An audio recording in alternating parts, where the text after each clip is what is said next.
Otakanya kiboyina ne EPAS. Tewali. There's one of the fan of EPAS yabona postinga nagamba edikenza think anizo okubeera smart na reasoninga EPAS naye novayo no postinga nogamba nti asisobola yeso nga lwachera mugagga nnyo kiki walotegeeza EPAS simugagga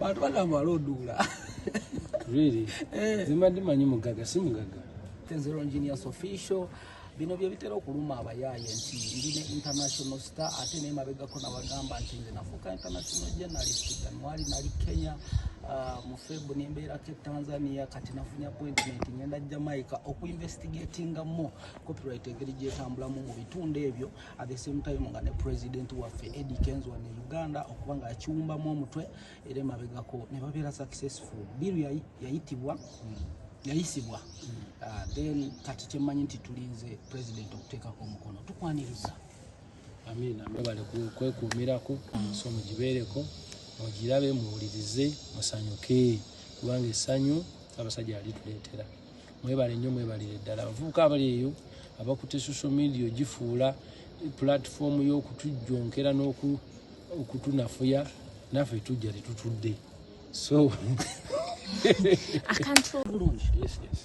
One, bintu kibyo sacrificing and ebyo misses at international level okulaba ntu obeererawo bannayuganda ekisooka bika ebibiri taliira waba okakanya n'okwata ekimu tosobola kukwata bibiri byombi mulundi gumu asooka ne makinga sure nti nsooka nezikakanyamu tours performances media tours okitegeera nensalawo tujje olwatuki But don't you think Eddie, tebasima sometimes mumbere mubenda copyright iro tekwata kubaliwo wano bokka ekwata kubaliwo n'abalijja so ebiseera ebisinga oyinza okuva ku kwani nodda ku kiki ekituufu.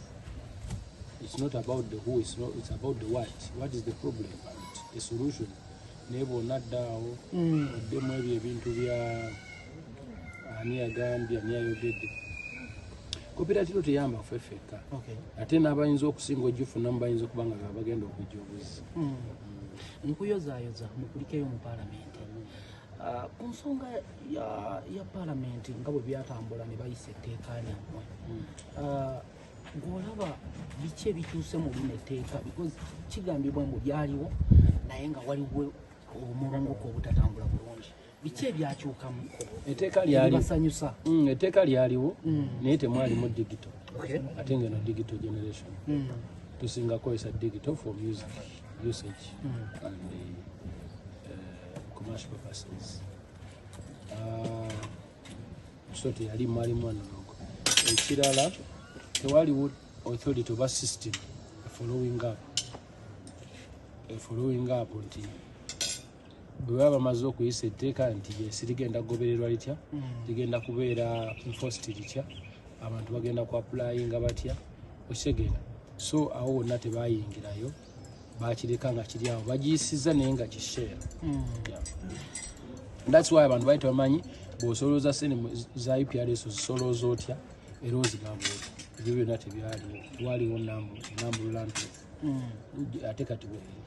But when we see Eddie Kenzo as an established artist, international artist, big icon in Uganda, tofunangako kasente konna mukuva mu copyright nebaddewo enkadde sifunangako sente zonna zenfuna mu copyright njifuna muzeebweru yes. Ng'oli muntu yozo zino zewatoba nazo ne weerekereza international tours bagamba omuggo guba gwa Natema singa nalonda tugambe nti bano abajja mu mbeera ng'eno ng'omaze ebbago okuyisibwa bali muntu yozo. We started this between you, Silver Kyagulanyi and Elderman. So many people started from back then. Bantu babakubako ne Kabangali. But they have all fought. Buli omu alwanira ku level ye. Yes. Bonna balwanye n'abakoze omulimu munene nga bwe bamenya.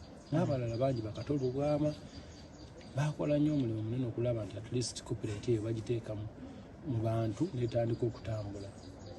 Kyali kyagaana naye wakozesa magezi ki okutuuka ku kino kye tuliko? Bwetowaze kumanya ngeri ki gy'osobola kusaba. Abantu abamu tebamanyi kuteesa. abantu abamu tebamanyi kuteesa bakambwe oli abayagala n'akozesa force oluusi ne wetasaanidde kati nze namanyi engeri gye nkwata force boogera bubi balagira bulagizi komandi ali ng'oli w'amagye so n'atabawuliriza nnyo naye nze namusaba ne tumunjulira ensonga zaffe ne bannange bwe twagenda mu state house tumulaga wetufiirirwa tumulaga wetufunira tulaga gavumenti weefiirirwa tumulaga weefunira mu bulungi era n'akiyingiramu abadde part of us nti ne bamafiya bennyini abadde baagala okulwanyisa etteeka lino abaddewo ng'alaba nga buli step agigoberera era atuyambye nnyo. Omukyala Honorable Minister Nyamutolo akuyambye kyenkana ki, and I just want you to stand here and appreciate also. Yatebulinga second bill yava mu gavumenti okulaba nga eyise, so eno bill eyise yagitebulinga. Yes. Otakanya kiboyina ne EPAS? Tewali. There's one of the fan of EPAS yavona postinga nagamba edikenza think anizo okubeera smart na reasoninga EPAS naye novayo no postinga n'ogamba nti asisobola yensonga lwaki era mugagga nnyo kiki wali otegeeza EPAS simugagga bantu bagamba walooduula really zimbadde manyi mugagga simugagga golaba otya nze ndaba mugagga sure wali otegeeza ekyo nga wo statement yo wagiteekayo andi kati folumu abantu tubalabire no ku Facebook ku Twitter n'olaba mikuufu n'olaba ki oyo mubi kati kyekate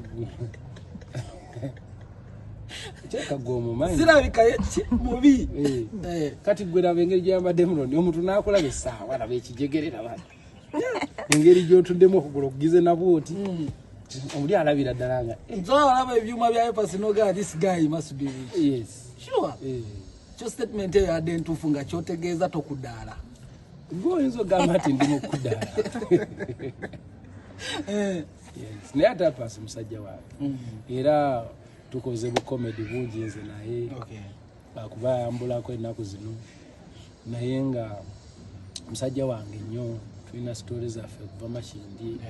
I know him, so bwe tuba tusazeemu wano nawali temubitwala nnyo ate siri musaagamu tusaagamu. Yesterday posted n'agamba I think Eddie Kenzo tuyinza okugenda mu battle ne tweyuza is he your caliber? Maybe if that's what he think. Yes. Osomuwa omukisa ne mu battling nga mugenda kwa I don't battle. Why do I need to battle? I'm not a battler. You're not? I'm not a battler. So kati post yo sojano kulotya. You're not ready for No. Me, I'm not a social media person. I don't know how to be on social media exchanging with people. Era there's one of the live gyabadeko naropa working saha abantu ne bagamba EPAS ali mukulobo working saha yanguziza muntu kyakubonyabonya nkwalanireko namugamba Kenzo abonyabonya amazeeko emirembe.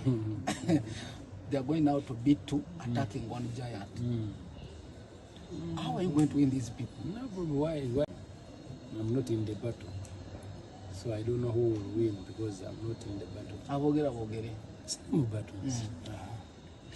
Emabegako nalabye big eye ngaze ku UNMF ngaze kuchekinga nesinde actually bebama abayimbe mabegako abali bavayo nga tebasubscribing under your federation kino kyakudefininga kitya this is your win, it's a big win because bebama ade bagirwanyisa bisana bisinga abantu bayinza okutategeererawo kintu but with the time ne bategeera. Never know, ne Uganda la President Museveni bwe yali alwana yalwana n'abantu ate nga baali bannayuganda naye nga ate yali alwanira Uganda. Kisege kati abantu baali batono leero bangi, amasomero gaali matono leero mangi, amakolero gaali matono leero mangi, enguudo zaali ntono leero nnyingi ate nga abo baali bamulwanyisa bye batambulirako. So ensi bwetyo bwebadde n'olwaleero bangi tebakkiriza nti wano watuuse walungi. Abamu ba planninga n'entalo baagala okubyonoona kiso ensi bwetyo. So kati abo abantu bange tebasooka tegeera ki naye kati baba bategedde ate ekikyomukisa andi tugenda funiramu wamufena. okulabika kwa Cindy ne Bigai ku federation insensi yabadde kira kiki kyabadde kibaleeze kati bategeera omulamwa era tuli wamu tutambula bategeera okutegeera kyekisinga okubeera ekikulu oli ayinza okuba nga tannategeera era nze nzikiriza nti nawe wenyini oba engeri ebintu engeri gy'obirabamu nkuwa akadde ate nenyongera okukola okulaga okakasa ekituufu kyazo nze sibirivingira nnyo mu kulwana nze mbirivingira nnyo mu kuteeseganya mu nkolagana ate omuntu waba tannantegeera nzikirizibwa mu muwa akadde nga bwe munnyonnyola ate bwe nkola basoogera bwogezi paka lwantegeera bw'aba tantegedde era nenkiwa ekitiibwa Eddie, twogere cross line. Ne cross line ebigirimu bingi. Bwe biba bingi nga pickingamu interest of maximum interest. Okugamba nti TV ne radio okukuba oluyimba lwo nanyini TV ne radio nyina okusasula. Established artist wayitawo. Temulaba nti muli kukosa bayanga talent. Ekisookera ddala there is right of the copyright netwobwa nanyini ku biyiye byaffe. Bwemala tuwa nanyini ku biyiye byaffe netuwa obuyinza okusalawo kiki twagala. So upcoming yenna ali eyo yolimba lwasobola okugamazi lwange sitwagala muwadde kitya era buli ayagala akube nakuwa concert and you can use the way you want. Oyinza n'okuddamu n'olimixinga oba n'olikola biki you can do whatever you want. Tewaliwo tteeka likugira upcoming yenna promoting aluyimba. But copyright yateeka nakino njala tukitangaza. It's a law, but in that law, ewo omuntu obwannannyini okugaba, okutunda, oba okukola kyonna ky'ayagala. Yes. Ow'ebbaala to play your music. Owa hotel alina okubeera ali authorized from the owner. Temusuubira nti kino kigenda bakugira namwe music yabo okubeera promoted. Nakati wano we twogerera. If I don't want you to use my music, you can't because there is a copyright law. Yes. System eno n'abantu okubayingira mu byenfuna byammwe abasinga bagamba nti ate kisobola okubajjako n'akatono ke mubadde mulina ng'ate tutya mubadde bagagga abasobodde okubeera abagagga neena abaavu babaddewo mu industry negwe osuubira omwavu agenda kyusa obulamu bwe because of copyright. Yes. Kati olwaleero music wa Mwami Sebatta yali eteeka ekkadde lyali liri ntunze ng'omuntu atunda forever. Muteeke pyo omuntu asobola kugula myaka 2 gokka. Mwami Sebatta aba yatunda music we myaka 2 emabega. Olwaleero music we yamuddidde era omuntu omulala asobola okujja ne banegotiatinga ku table. Same to Chameleon, same to Mayinja, same to Semakula. Do you think that is good or bad? I think it's good. Uganda music digital platforms zibaddewo, the likes of Ericom, Howie Biz, MP Jaja. Abo bonna walimu n'abamu abaali ba owninga music we Uganda nga waabwe. Bakyalina olugendo. Anti tebasobola kuwoninga kitali kyabwe kati luli tewaliwo mateeka malambulu kufuga bakola ki? But there is kati baleese system that is going to take down that. System eyo muyimbi bwagiregisteringako n'alaga ownership, they will take down all the infringers. We have bubblegum music n'ennyimba ezitakwatagana. Kino kirina ngeri gye kigenda okuyamba mu music oyo omubi okubanga talipa publicly. Music omubi tatunda.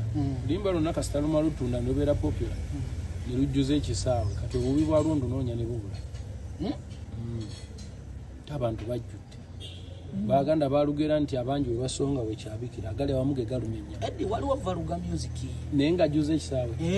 Kakati bwaba bajjuza ekisaawe. Okay, nga tumaliriza Eddi. Mukwano gwe David Lutalo ali ku musango gwa kusoma namba ku internet era abantu bamujajize mu mbeera oba emendala naye nga bagamba nti kirabika bizinesi zammwe zeesazeemu ensonga oziraba otya nga president. Buli mulembe n'ebyago every 10 years 5 years wabawo ekikyuse. Guno omulembe wano si kyokka show zikendedde. Show zikendedde mu bitundu bingi. Number 1 embeera mwe tubadde eya bivulu bya bukampeyini biki demand mu bantu ntono kubanga badde batulabala. Ekyokubiri abantu baafuna obuzibu okubira ddala mu covid yaabwe. Wabaawo enkyukakyuka mu bulamu bw'abantu. Ekyokusatu TikTok. Abantu ebaleetera Forte John ne bamulaba ku buli kaseera na buli ddakiika. ekyo kikendeeza ku demand imwe kenyini abama TV omuntu olukola show ng'abantu mutwaleyo kamera zaabwe n'abasigadde kanga beerolera kati ki ekiba kimuleeta okitegedde ebyo byonna weebiri ekyokubuuza bannaluweero okitegedde omanyani gwe weepankirako okiraba ekyokusatu ebiri lutalo ne bw'abanga abo bakritiiki oba ba political affiliated bloggers tabasanyusa ffe abatagala abantu lw'amadiini lwa tribe lwa political affiliation tumwagala kuba ffe tumwagala lwa music ulira n'obubaka bwasobodde okupakeginga mu music n'atuwa mu kusanyusa mu kubuulirira so tumwagala nnyo kuba asomesezza ate akyamudde kitegedde so omuntu yenna atamwagala n'amulaba nga ye n'amukola nga bw'ayagala ebyo bibye eriyo kategori y'abantu nga ffe tetufaayo ani awagira ki ng'omuntu tumwagala okusinziira ku mirimu gye kyabavubuka abali eyo abakutte social media gifuula platform y'okutujjonkera n'okutunafuya naffe tujja tetutudde so I can't talk about people are talking about the statement you made about the neighboring countries. You nokola ne treat abantu batangaazemu abamu bavuddeyo nga bakusekerera abamu bagamba kiwabadde olwanirira obadde tewakitekedde ekintu kyenwanirira nkimanyi ekisookera ddala mu not technical waliwo ebintu ebimu nga birina kumanyibwa baluuya n'abo ababaga amateeka ago nze nwanyirira bwannannyini nze ndi muntu wa wansi nze mbamanyi nti ttaka lyange njagala nga nyina ekyapa ekiraga nti nze nannyini so mba njagala nemmanya nti oluyimba lwange lumaludduyiye nyina wenduligestalinga ne bampa certificate of ownership nenjitereka nenjikwasa famire omwana n'omuzzukulu nga nze nannyini ekyo seetaaga kumanya neighboring countries yaani okitegedde seetaaga nakumanya kubanga ne Beyonce yennyini sikiwa nti nno oba Jay-Z oba Cardi B ayinza okuba nga amanyi clause 10 line 14 ebyo in their copyright law I don't think so ewo bunitty-gritties bwabo abavunaanyizibwa kwekyo era nga kyekibasasuza nze omulimu gwange gwa kulwanirira bwannannyini bwe ndowooza nti bwe businga okunkwatako ebisigadde babinjigiriza mpola mpola tweyanziza